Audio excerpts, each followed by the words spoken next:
Hey, welcome back to the channel. My name's Tom from The Student Teacher, and I am with Teach First. I'm doing my teacher training journey, and this is just a brief document of that. And so this week I am looking at week 4 of Summer Institute, and this was a crazy week. We had 4 days of intense university days, doing like 9 till 5 plus homework and whatnot. So it's a very intense week, but we covered a lot of pedagogy. Just pedagogy. And I'm gonna run through the different things we looked at in our university sessions and some of the things we did, and then also some of the things we looked at for Module 4 with Teach First. So hopefully that'll be interesting to you guys if you've been following along. So the first thing we looked at in in days 1 and 2 of week 4, so we looked at non-fiction writing pedagogy and we looked at creative writing pedagogy.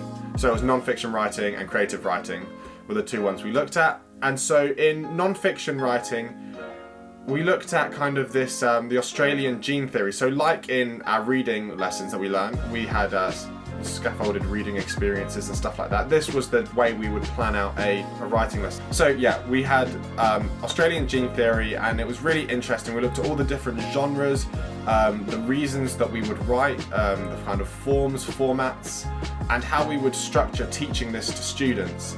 Like what are they going to get from it? How is it useful? And we looked at lots of pedagogy of how to teach this, and it was good because all these different things that we'd learned kind of interwoven, interlinked. We could use DARTs, those directed activities related to texts and whatnot, and so that was so good, getting to kind of merge all those together.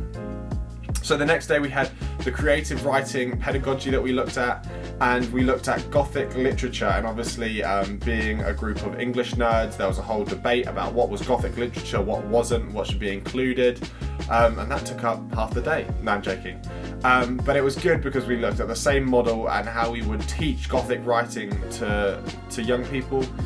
And yeah, it was really interesting looking at that, and then we planned a lesson from that we would use in the next day when we did micro-teaching. So one of the things about writing is students don't really see the point of writing anymore. I think just like with reading, people aren't really interested in doing that anymore. And so a lot of what we looked at was how we could make writing interesting and engaging. Like, I'm a creative writer, I did that as part of my degree, and I love it. I find such great purpose in it for myself, but obviously if you never do it and you don't like writing, you're like, what is the point of me having to learn how to creatively write? When am I ever going to use that? Looking at all these ways we can make writing useful and applicable and relevant was really, really useful. The next day we did micro-teaching.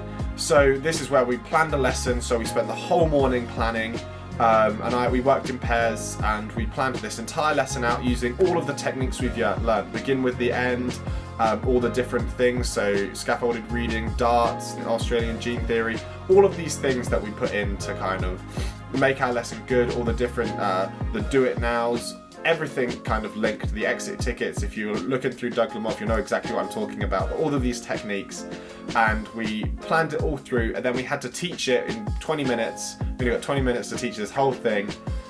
And if you look at my blog, you can see the one I created. I've put it up there as a little download so you can have a look at the lesson I made. But it was a really good experience, good to kind of just spend like 20-25 minutes actually going through what you've planned and putting it into like a kind of, even though it was online, putting it into that kind of practice and doing that. So that was a really good experience, and we did that a couple of times throughout. In all the modules we got to practice techniques, go through our plans with other people, get feedback, and in the university days there were 2 really big opportunities to micro-teach, which was really good. I guess the next thing we did, the final day, was all about talking and how we develop presentation skills and talk. And this really blew my mind. I was a bit disturbed by this, but I found out that the government took out GCSE, from the GCSE English grade, the assessment of talk and of presentation. It still needs to be assessed, but it doesn't count towards your GCSE grade. This just blew my mind. Especially for government. I don't have anything wrong with government, but your whole job is to talk and debate and communicate. And you're now saying that shouldn't be assessed, like as your part of your GCSE grade. Like that is, it just blows my mind. People do so much more talking than they do writing. Being able to present yourself, explain your ideas, communicate efficiently, clearly, good points, not just ramble. It may seem that I just ramble, but being able to have all those skills is so important. And even though it's still being assessed and we still have to do it, it doesn't count. And I think that saying, you know, we've assessed their skill and they're a really good communicator, they can talk really well, present their ideas, is a fantastic piece of information for employers to know. Can they present things? Can they hold a meeting? Can they communicate ideas well? This is like some of the most important things we need to be able to do as people in the modern day world. So that blew my mind. But we basically looked at how to encourage talk within the classroom, assess it, and the assessment, like what we thought was good and what wasn't good, was highly controversial. We had a lot of discussion about that.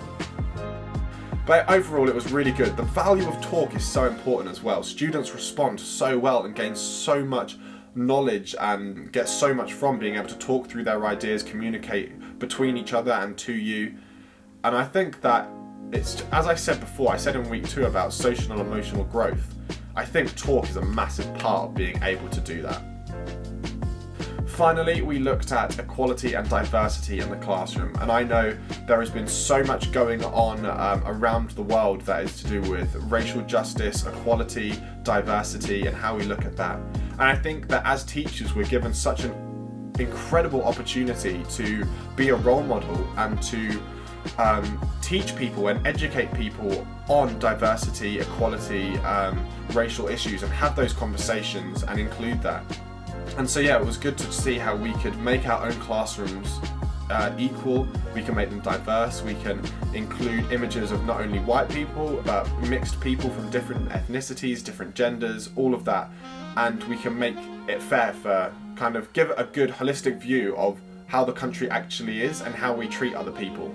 So really good to learn about that and really relevant in today's social times. And yeah, that was pretty much my week summed up. I don't know what's going to be coming out in week 5. We've got another module, we've got the week 5 module, we're rounding everything up.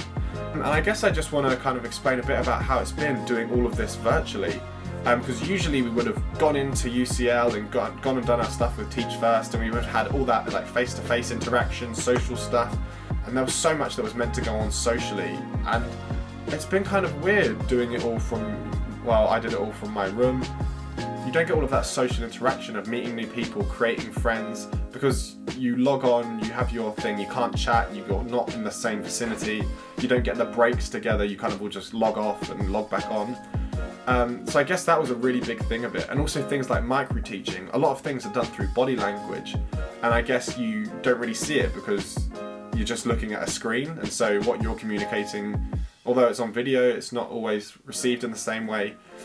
So it's really interesting how different it would have been if we weren't in this virtual COVID world of learning how to be a teacher. And so also it's going to be crazy going back and having to put everything we've practiced on a computer screen into the classroom. Yeah, I think that everyone in the 2020 cohort of Teach First is going to have an adjustment period for sure, but it's also going to make them better teachers, because if they can do it to a screen, they can do it to a classroom. It's going to only be easier, surely. I hope. I don't know. Yeah, but it's been really interesting, and Teach First has managed it really well. All the online content's been really good, really clear, really informative. They've done everything as much as they can through Zoom and through video chat, so they've done as best they can with the circumstances given to them and given us loads of information and support. So it's been challenging, it's been interesting doing it all to a screen and online and missing out on so much of the fun I'm sure we would have had if we'd have been able to do it socially and all together. But it's been a good experience so far. I don't think it's really detracted, apart from not making all the friends, but that's fine. So yeah, I really hope you enjoyed this video. Thank you for watching. If you want to like and subscribe, I would appreciate that, and I will see you next week for week 5.